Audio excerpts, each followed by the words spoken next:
You did it very well. You looked Yeah, happy you for have a to bit. be, oh, I'm so happy for you. You don't even, you're not from here. What happened? Wouldn't it be nice if one year someone could really let it go and go, damn it, give it to me! Oh, just turn one time and go, I lost. Oh, God. But it's over. Well, maybe if you win next year for Hook or something, we'll see someone doing that. This year was Hook, and thank you for trying, though. Was it Hook this year? I thought it was Fisher King you were No, I was nominated for Fisher King, but Hook came out the same year. Oh, that's right, I know, but you weren't nominated for... No, I wasn't, thank you. But that's all right. I sent the pictures out in the tights, and they went, ooh, it's so small. So it was... I like this. We're 5 minutes in. I don't have to ask a question. This is just... It's kind of like he interviews himself. No, let me talk. It's the home game. I saw a lovely photograph here in our local paper, the Evening Standard, this evening, down at the Great Ormond Street Hospital, because I was happy and surprised to find out that a lot of the money from Hook is going to the Great Ormond Street Hospital. It's mandatory because there's that... It's a deal in perpetuity that Barry, all the money he will to the Great Ormond Street Hospital. Normally, after 50 years, it becomes public domain, but not here. Thanks to the Houses of Parliament, there'll be money going there for eternity. We can't save your country, but we can save the hospital. They say that one hospital. That's the only one there. Yes. Over there. Were you familiar with the Peter Pan story as a child? No. I'd only started to see it when my daughter used to watch the cartoon. You know, normally Disney, yeah. You have a child, and sometimes they wake up very early. And you're going, yeah, Daddy really wants to sit with you. But, you know, this tape would be a lot better. And so they watch it over and over and over again, saying, I'm following the leader. Okay, that's enough! You can only see it so many times. So I saw the cartoon first, and then, preparing for the role, I started to read the book, which is amazing. And it's totally different. It's always very different indeed. Oh, yeah, it's much darker. You realize in the book that this is a lethal little boy who killed 11 people in a dark room. Yeah. And then went after the one-armed man, you know? Yeah. It's like a junior Silence of the Lambs almost. Oh, yeah. What are you wearing, Captain? It's your real hook. I can smell it. So we've established it's a kids' movie then. Yeah. Well, your kids must be excited to see you in a movie it's for adults as well, but it's a fantasy of the children. Yeah, it's wonderful. I took my daughter, and the first time, it's weird for them. It's not a character, it's me. So whenever things happen to you, like you fall 3 floors and even though it's a stunt, she got terrified. So I'd be, and take her out. I've got to go back in. Okay, So you're playing the human yo-yo, dragging her back and forth. But it's fun to try that for them. It's wonderful to, to be that type of character for them. Yeah. Well, let's have a look. We have the obligatory clip, and I'm pleased to say so. Oh, the obligatory clip. Well, I was so keen. I mean, we get movies so much later than America. They put them out in America, and then we get them when I guess you finish with them and suck when them we're done with them, we send her here. You send over the used tape. We send the husk. But I was desperate to see it, and I was so pleased when I did, and we have a clip now. This is with some special effects, and with Julia Roberts as Tinkerbell. It's marvellous. This is from Hook.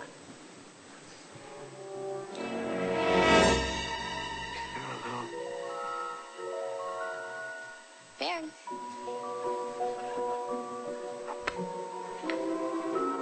Pixie.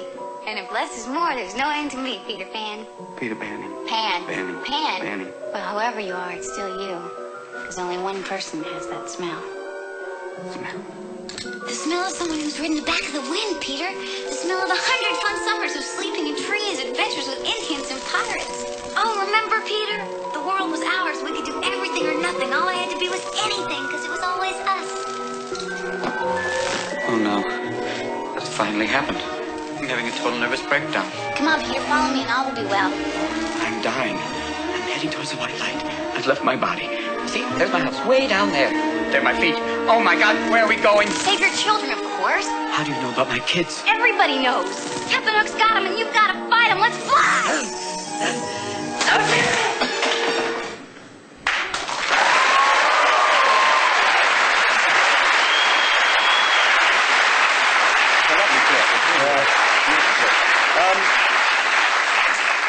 Working there with Julia Roberts, who is fantastic as Tinkerbell. Was that hard to do that? Because presumably it was like playing to an empty space without well, being... because she's only 6 inches tall, it's a great coincidence. And, she's typecast again.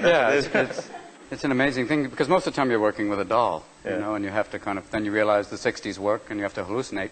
Yeah, she's there, man. I swear she's there. And you have to kind of imagine the day she came, she showed up, actually appeared, and it was nice to have a face there, and it started to be less. Usually it's some AD going, "Oh, I love you. Yes, let's fly, Peter, fly." And then you have to go, "Oh, great, now I'll react off that." And you're emoting. Yeah, and then you have to play with it. But it's nice that she, was there off camera. That helps a lot. It's very strange in special effects, because most of the time you're either playing to an X or something pretty surreal. In all these movies, like Munchausen, or any time when you're either oversized or small, there's usually no one there, and you're kind of talking into space. So it's very strange stuff. Quite a it's kind of challenge. like, sex in a wind tunnel. You keep slapping yourself. Yeah.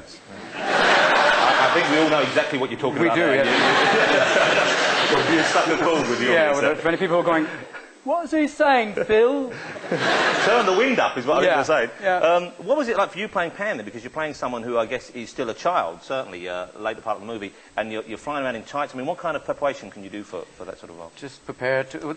I know now, after wearing the flying apparatus, why women have played the part for so long. Because it's this thing that kind of lift and separate right about here, and As you go up, you slowly become Michael Jackson.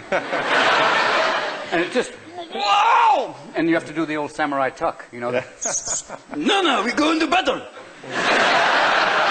And the first time you fly, but the first time you actually get moving, it's amazing. It really is like... Does it feel like really flying us? Oh, it really feels like flying because the ground is moving by. That's my definition. That's as close as we're going to get, isn't That's it? about it. Good night, everyone. Good night, everybody. And you don't really have a fear of flying, you have a fear of falling. It's that thing of... even though they say the chord, the worst noise you can hear is a ping. Because you're on two little piano wires that they say can support 2,000 pounds, but they said, Robin, it's really okay, man. The only thing, if the wire kinks up, it could break. So you're hanging up there like 50 feet up, and they call lunch. And all of a sudden you hear this, and then you start to move, and you hear, ping! And your next ear is, ping, ping, ping, ping, boom! And you're like, I'm flying! And then you do the last take like this. But it didn't happen, I'm pleased to say. It didn't happen, no. There's some times when they'd get too much momentum going, and then you end up being kind of like the human yo-yo, where you're like, oh, okay, that's real funny. Okay, you can stop now. And then, but they get the momentum up. You mentioned Gilliam, you mentioned Munchausen, who you've worked with twice, on Munchausen and the Fisher King. Now, how does he compare working with, I know he was American originally, but working with directors who we regard as American film directors, like Spielberg and like Barry Levinson? Terry, the one thing that Terry has, he's an animator, and he thinks anything is possible. When someone suggested, well, it would be nice if he goes into Grand Central Station and people are waltzing, and he went, yes! Yeah, right. He has that thing that anything is possible. The Red Knight is this, horrific hallucination. That's all things that he would draw, make up, and then manifest. Because with him, the Fisher King was interesting, because it isn't like any of his other movies. It has a whole other element. This kind of great humanity. Yeah, well, you said he was an animator before, and there was a lot of fantasy, but this was, I thought, a film when the fantasy mixed with reality probably the most effective. Yeah, it kind of comes and goes. The thing about the movie is it changes gears instantaneously. From one moment it could be, very funny, and the next moment horrific. And there's something about it that doesn't seem ill-matched. It's a marvellous film. I enjoyed that as well. I know it's out on video at the moment. We might show a clip, but first of all, we're going to show some beautiful commercials, which I think you'll enjoy. We'll be right back. Yeah, we'll be right back after I'm John Major. Please help.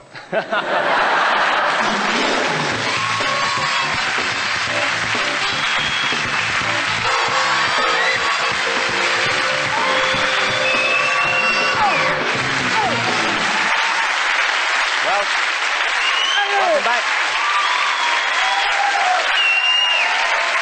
It's the clapometer. Yes. For those who just tuned in, I'm in the company of Mr. Robin Williams here, who was entertaining us with a marvellous bit of rap. White people, no rhythm, can't do it. Please help, Goy's in the hood. Oh, God, Tommy. You've got to come over, I'm just so bummed. Chill, homeboy, chill. Oh, this is what a Def Jam you've got to have.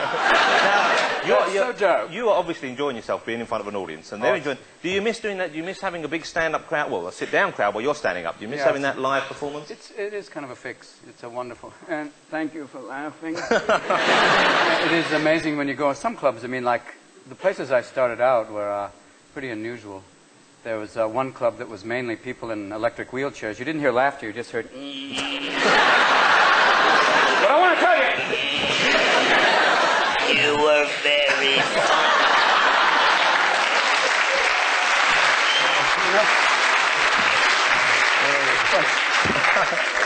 these places, and then there are the other places were like, I was performing one night, and the guy before me, somebody shot at. So it was like, you suck!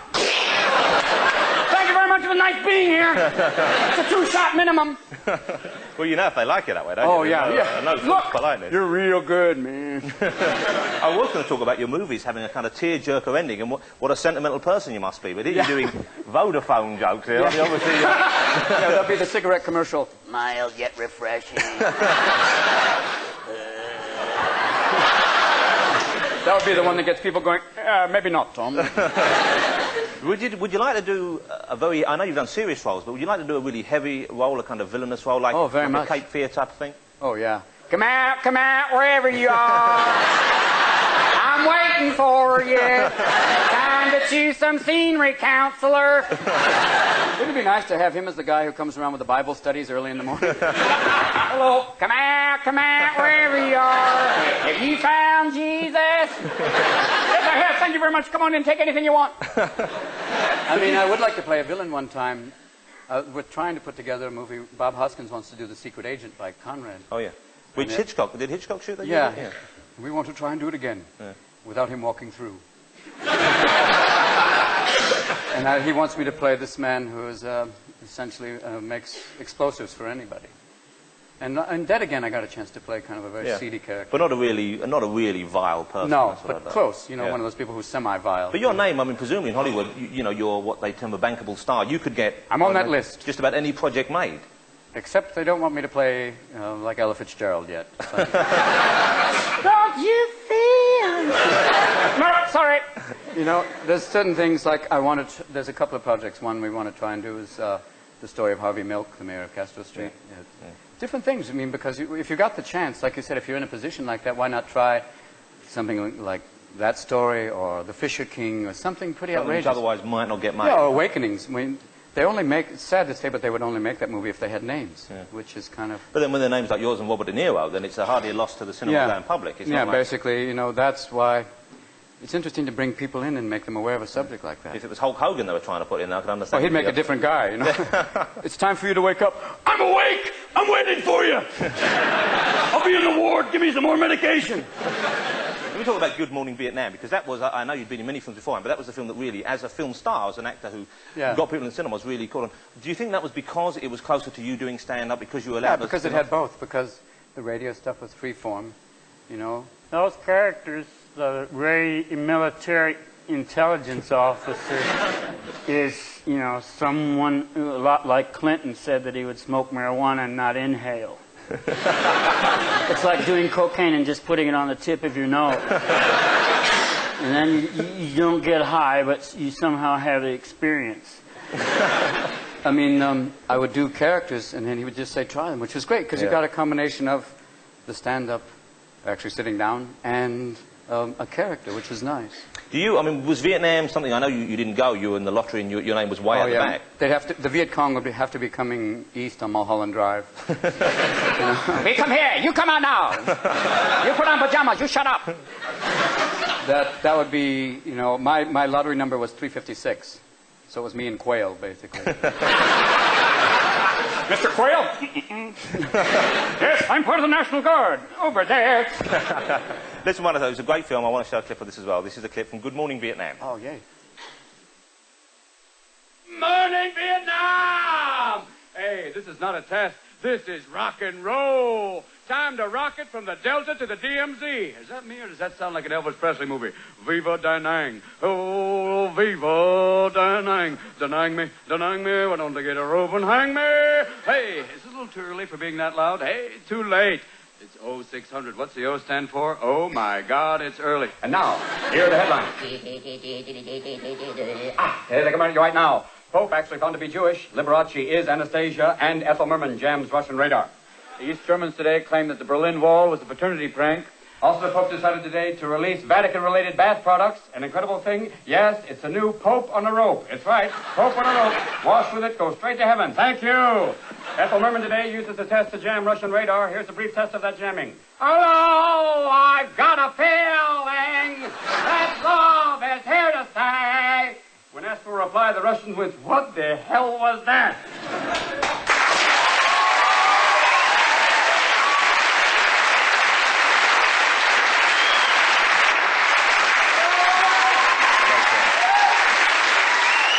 Do the were talking about Terry Gilliam a little bit earlier. Is there a director, or are there some directors who you would dearly love to work with? Yeah, I would like to. This is an audition. Mr. Scorsese? Yeah. I mean, there's certain people, Coppola, Scorsese. I mean, obviously there's, you know, God, I mean, there's a list of people. It's pretty long of who you... Well, you've done two. That's enough? That's pretty good. That'll hold me till next But Scorsese, of course, known for working with De Niro. You've worked with as well. I heard, I don't know if this is true. I broke his nose. Did you? Yeah, it was an accident, but God, my life flashed before me. It was the thing where I was supposed to struggle with him, and my arm came up and smacked him, and as it happened, I heard this crack like a chicken bone. It was like, and I went to the floor like, oh, God. Oh, dear God.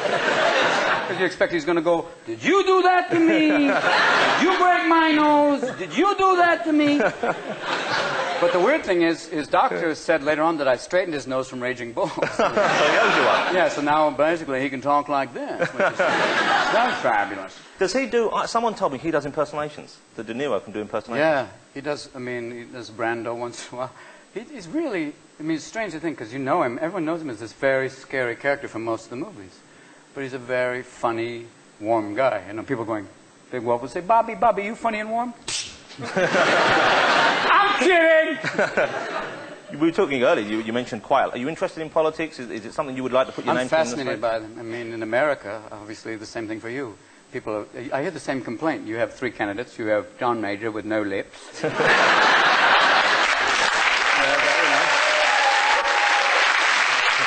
Basically, I will stand on this soapbox until people realize it's not mine. Then you have Kinnick, who sounds like he's being possessed. Yeah. Can you do Kinnick? He has a voice a little disconnected. And then who is it there? Paddy Ashton. Paddy Ashton, who is a commando, and I think basically what they should do is just put them all three in a room with a knife and see who comes out. They'd be like, all right! That would be... Here it is! So that's it. Basically. So we have the same problem. I mean, back home, people are looking at the candidates saying, who do they choose? Clinton, who basically has come across with that great line we talked about earlier, and who has all sorts of, you know, him and Brown debating each other, attacking each other personally. You were with her. You weren't. You were there. You know, it's basically that it's come down to the fact that people, I don't care if you slept with a chicken, just get the economy working. It's great. And now the president and the first lady. That would be something, wouldn't it? Yeah. I mean, we have to try and, we're both suffering from the same economic malaise. Yeah. You know, we're writing bad checks in Congress. The whole country's broke. We're about $1 trillion in debt, and who do we owe the money to? Someone named Bubba, who's going to, I'm here for my money. I'm sorry, can't do it. Got to raise it. It's got to be sorted. Don't have it right now. Is that something you'd be keen to get involved with, like you know, maybe politics yourself someday? No, I mean, you see the scrutiny. I could never. If you think they drag out stuff on Clinton, there'd be people lining up going, I suppose, yeah. Yeah. You've had a pass, yeah, my past is like, la-la, la-la, you and the goat. He was not bad. They bring up things about you that are horrific, and that's what's sad, though, because in the end, I mean, if you examine in America, if you look at the sexual history of most politicians, you know, they find out later that Franklin had a mistress, Washington had a mistress, and wooden teeth, which must have been real interesting. I'm sorry, I've got splinters. I can't talk. And none of them would have survived the scrutiny. Yeah, Lincoln had a wart, and they would go, not bad for that. Oh, I can't use him, thanks. So you think that's for the worse, or do you think the fact that now we know more about people, maybe in some ways, I mean, the theory is that if we didn't have that, you wouldn't know as much about Quayle as you did, and you wouldn't realise he was quite the buffoon that he is. And he's in office. Yeah. Yeah, a lot of good it did, yeah. We know all this, and we still said, come on down. Come on, take it, you little funny guy, get over here. And he's, for me, he's like the Stepford candidate. He has like, he looks like someone is dubbing him. Like, all of a sudden he's like going, move your head. I'm moving my head. The scary thing is, if anything happened to Bush, like when he had that heart attack, you know, maybe it was just a bad piece of fish. Oh, let me... He had this horrible vision of, Mr. Quayle, will you raise your right hand?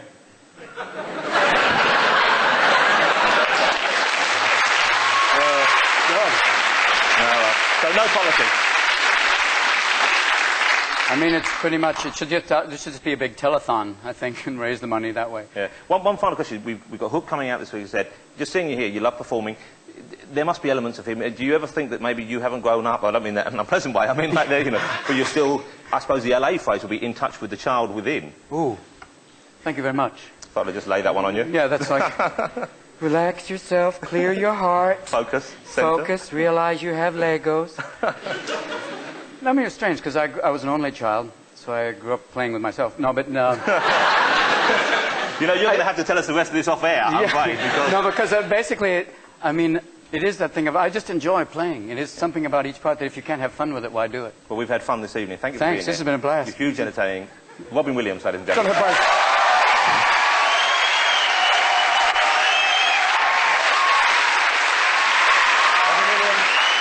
thank you ever so much. Great pleasure. Go and see Hook. It opens this weekend. But before then, join me on Wednesday. Final Cut will be here, and Harry Enfield. Thanks for watching. Once again, thank you, Robin Williams. Good night.